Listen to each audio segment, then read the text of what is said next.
कौन सा क्रॉप लगाना चाहिए, इसका मार्गदर्शन भी गांव के सरपंचों को करना पड़ेगा। इस बार हमारे देश में 280 लाख टन चावल गोडाउन में पड़ा है 3 साल से, और चावल अब ज्यादा रहेगा तो सड़ सकता है।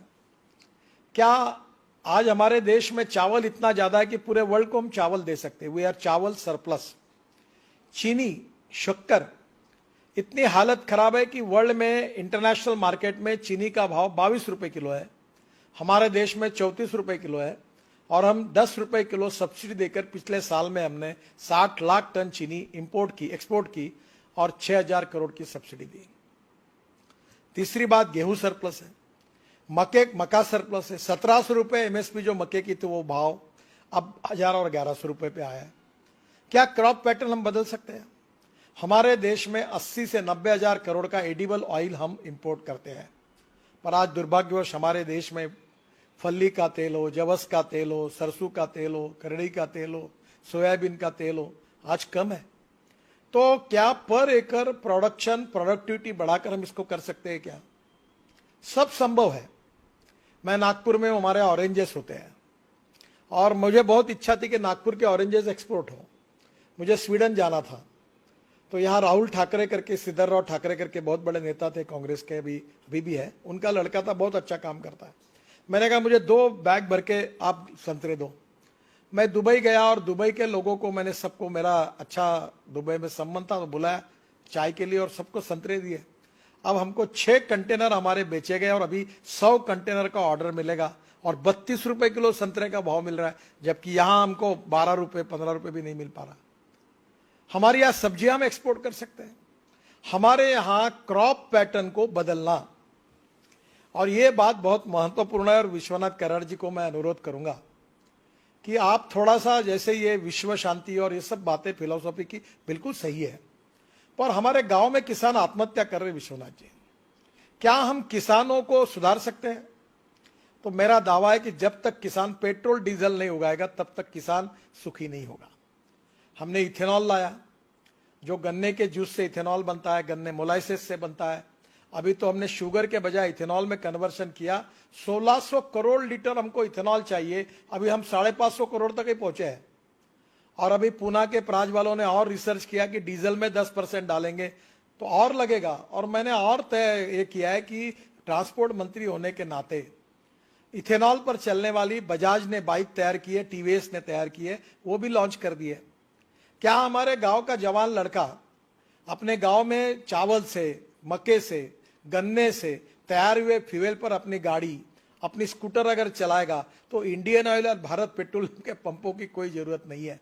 मैं कोई इंडियन ऑयल और भारत पेट्रोलियम के विरोध में नहीं हूं, पर 8 लाख करोड़ का हम इंपोर्ट कर रहे हैं और प्रदूषण बढ़ा रहे हैं। उसके बजाय हम किसानों ने तैयार किए हुए ईंधन पे जाएंगे। तो मेरी एक ही सुझाव है कि diversification of agriculture towards energy and power sector, यह विषय विश्वनाथ जी हमें लोगों को जगाने के लिए बहुत आवश्यक है। ये अगर होगा, और इसमें काफी काम हुआ है, हवाई जहाज का ईंधन भी किसान तैयार कर सकते हैं, किसान बिजली भी तैयार कर सकता है, किसान मोटर, कार, बस, ट्रक चल सकती है, और ये सब सिद्ध हुआ है। मैं ट्रांसपोर्ट मंत्री हूं, मैं आपको इसकी सब जानकारी दूंगा।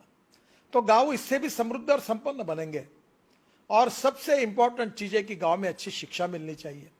हेल्थ सर्विसेज के बारे में कल ही मेरे बहुत दुखद घटना हुई। ताड़ोबा में एक परिवार गया था, गाड़ी उलट गई, लड़की भी मर गई, जवान लड़का भी मर गया। और दुर्भाग्य यह है कि ये जो मर गया, इसका कारण रोड में एक ब्रिज था, उसको कटड़े नहीं बने थे।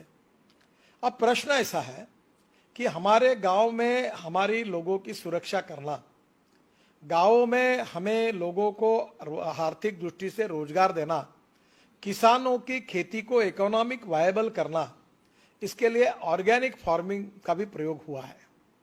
अभी हमारे गांव में जो कचरा, आप एक अच्छी बात है, जैसे आपने लोगों के बारे में कहा, मैं सभी सरपंचों का अनुरोध करूंगा कि मेरे खुद के घर में अनुभव आया था कि मेरे यहाँ जानवर मर गए, मुझे प्रोडक्शन अच्छा नहीं मिलता था।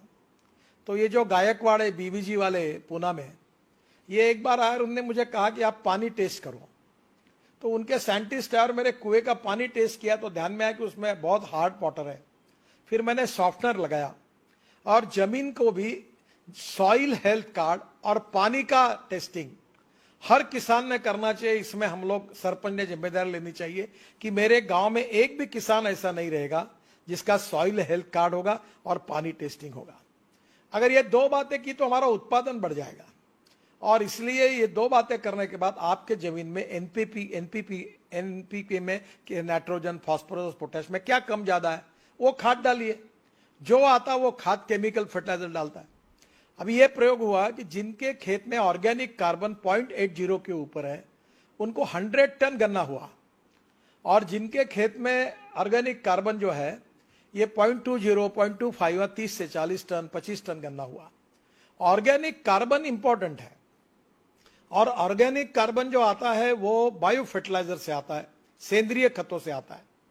हम जैसे गांव का पानी गांव में, घर का पानी घर में, खेत का पानी खेत में कह रहे, वैसे गांव का जितना कचरा है, चाहे वो गन्ने का पाचट हो, चाहे वो ज्वारी का हो, चाहे गेहूं का हो, वो गांव में ही हम अपने खेत में ही कंपोस्ट खत तैयार करें और उसको हम ऑर्गेनिक। इससे अभी मैं बालों से एमिनो एसिड बनाता हूं, और एमिनो एसिड प्लांट बूस्टर है, तो वो तिरुपति से बाल लाके मैं बनाता हूं, मैं बहुत प्रयोग करता हूं। तो कभी कभी एक बार आगे बार राहुल जी, ऑर्गेनिक फार्मिंग और successful agriculture creating more employment potential in the rural area, particularly गांव में क्या हो सकता है इसका अध्ययन करिए।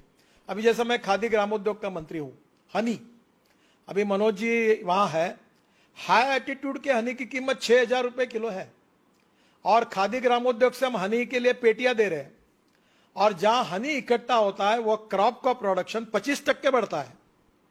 अब कितना हनी हम इकट्ठा कर सकते हैं? इसलिए गांव में सोलर चरखा, अब ये वर्धा में हुआ है कि सोलर चरखे पर सूत निकालकर उससे साड़ी और कपड़े इतने सुंदर बने, पूरी तरह से उससे रोजगार मिल सकता है। इसी केवल गांव में रोजगार, ये विलेज इंडस्ट्री का टर्नओवर जिसका मैं मंत्री हूं 80,000 करोड़ है, और इस साल अमेज़न ने 70,000 करोड़ का एमएसएमई और विलेज इंडस्ट्री के आइटम्स को एक्सपोर्ट किया है। क्या हमारे गांव में तैयार किए हुए आइटम्स एक्सपोर्ट कर सकते हैं? ये छोटे छोटे लकड़ी के खेल बनते हैं, वो खिलौने बनते हैं। मैं अभी इसके लिए स्पेशल शोरूम शहरों में बना रहा हूं जो गांव के छोटे छोटे कारागिर तैयार करते हैं। कहीं गांव में सीरिकल्चर सिल्क तैयार होता है, कहीं गांव में लकड़ी 12 बलूतेदार जो है, लोहार, सुतार, चमार। अभी मैंने पैठनी जो बनती है उसकी जूते चप्पल वो पैठनी को यूज करके बने हुए लॉन्च किए। अभी डेनिम करके एक जीन का कपड़ा खादी ग्रामोद्योग तैयार करता है जो अमेरिका में ल्यूएसिस कंपनी पूरा लेती है। तो ये जो गांव में विलेज इंडस्ट्री हो, aspirant district 115, rural, tribal and agriculture field में आर्थिक स्वाधीनता, आर्थिक स्वातंत्र, आर्थिक स्वावलंबी जब बनाने के लिए ये गांव के सरपंच क्या कर सकते हैं?